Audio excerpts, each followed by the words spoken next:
What's up, you guys? Today we're going to talk about arpeggios. Basically, arpeggios are just taking the notes of our chord and playing them individually and usually in order. So the notes that make up our chord are 1, 3, and 5. And we can add extensions to that, but today we're just going to do our root position, 1 octave, 1, 3, 5 octave. So if I take my major scale, 1, 2, 3, 4, 5, 6, 7, 8, and I just take out my 1, my 3, my 5, my octave, there's my first arpeggio, my major arpeggio.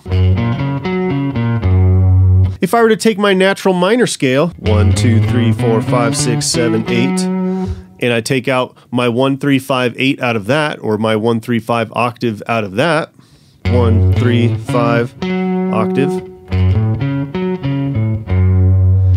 there's my minor arpeggio. Now remember, if we want to play this through our major scale, we have one more quality that we need to know, and that's diminished. Diminished is just going to take that minor shape and flatten our 5. So we have 1, 3, flat 5, 8. So again, we have major, we have minor, we have diminished, and we can play them up our major scale.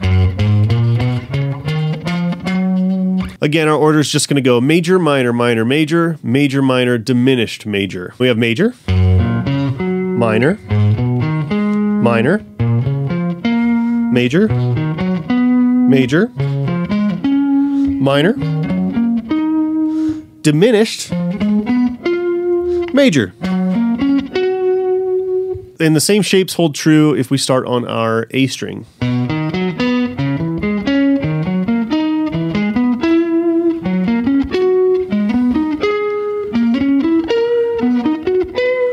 If I start on my D string though, now I'm going to run into that B string, right? My major shape ends up looking like this. And my minor shape looks like this. My diminished, just even slightly different. So we have major, minor, minor, major, major, minor, diminished, major.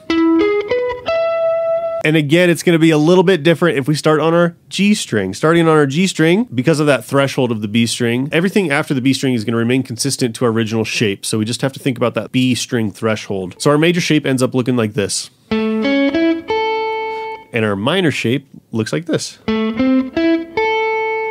Just like a pinky bar, kind of.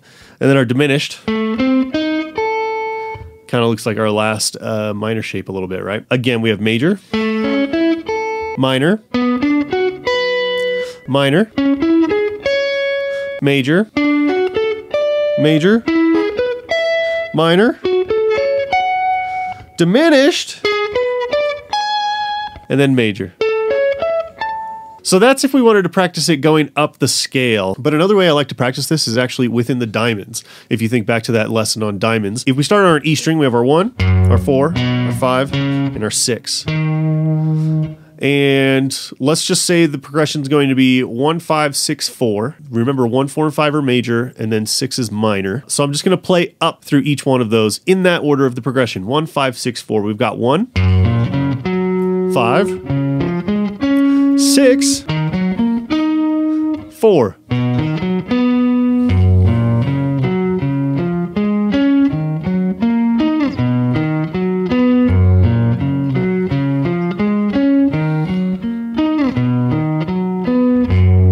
Now we can change it up. How about we go up one and then down the next?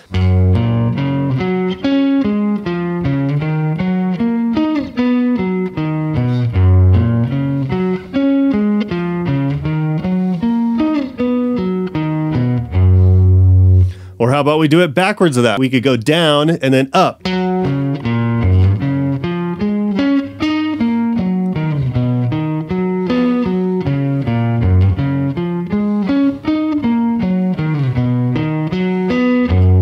If I start on my A string, remember my diamond is 1, 4, 5, and 6. Again, I could just do my 1, 5, 6, 4 progression.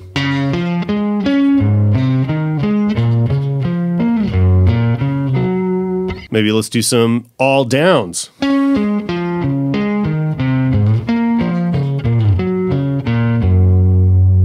Or Or we could do, let's do down, down, up, up.